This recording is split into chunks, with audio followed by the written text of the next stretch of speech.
Hello viewers, welcome to tiffanybeauty.com। So আজকে আপনাদেরকে আমরা একটা এক্সক্লুসিভ ভিডিও দেখাবো এবং টেস্ট করে দেখাবো যে অরিজিনাল হেয়ার অথবা মিক্স হেয়ার কিভাবে বুঝবেন। এই যে আমি আপনাদেরকে দেখাচ্ছি দুইটা ডামি হেড। যারা আবার স্ট্যান্ড শো কিনতে চান তারা স্ট্যান্ড শো পাবেন।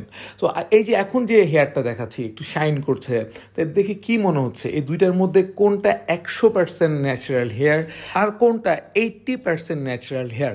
80% মিনস এখানে 20% মিক্স আছে। সো আপনারা নিজেরা ভাবতে থাকেন আর আমি এখন আপনাদেরকে পুরো ভিডিও এক্সপ্লেইন করব যে কিভাবে টেস্টিং করেছি আমরা, আর আপনারা কেন আমাদেরকে বিশ্বাস করবেন, আপনারা কি আপনাদের টাকা দিয়ে অরিজিনাল ডামি হেড পাচ্ছেন কি না। বেসিক্যালি আমরা এখন তা টেস্ট করব, আপনাদের দেখাচ্ছি।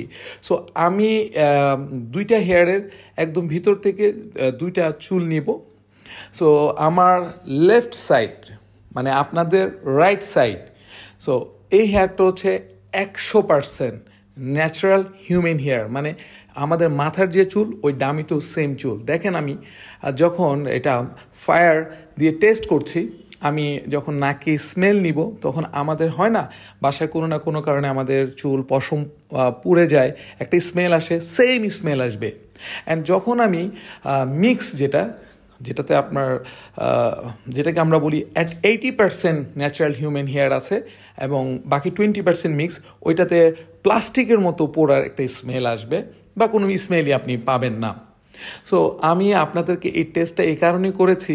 তো দেখা যায় মার্কেটে অনেকেই বলে অরিজিনাল হেয়ার, দেখা যায় কি খুবই কম টাকায় 100% ন্যাচারাল হেয়ার বলে আপনারা কিনে ফেলেন, কিন্তু যখনই আপনারা প্র্যাকটিস করতে চান এই দামি হেয়ারগুলো কিনে প্র্যাকটিসের জন্য অনেকে হেয়ার কাট প্র্যাকটিস করে, হেয়ার কালার প্র্যাকটিস করে, রিবন্ডিং প্র্যাকটিস করে, বাট যেটা মিক্স ওইটাতে আয়রন করা যাবে না বেশিক্ষণ, রিবন্ডিং প্র্যাকটিস করতে পারবেন না, হেয়ার কালার প্র্যাকটিস করতে পারবেন না।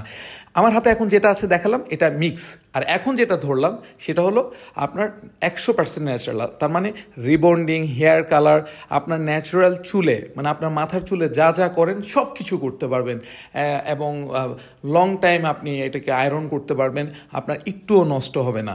সো এই হলো অরিজিনাল হেয়ার অ্যান্ড মিক্স হেয়ারের ডিফারেন্স। Thank you.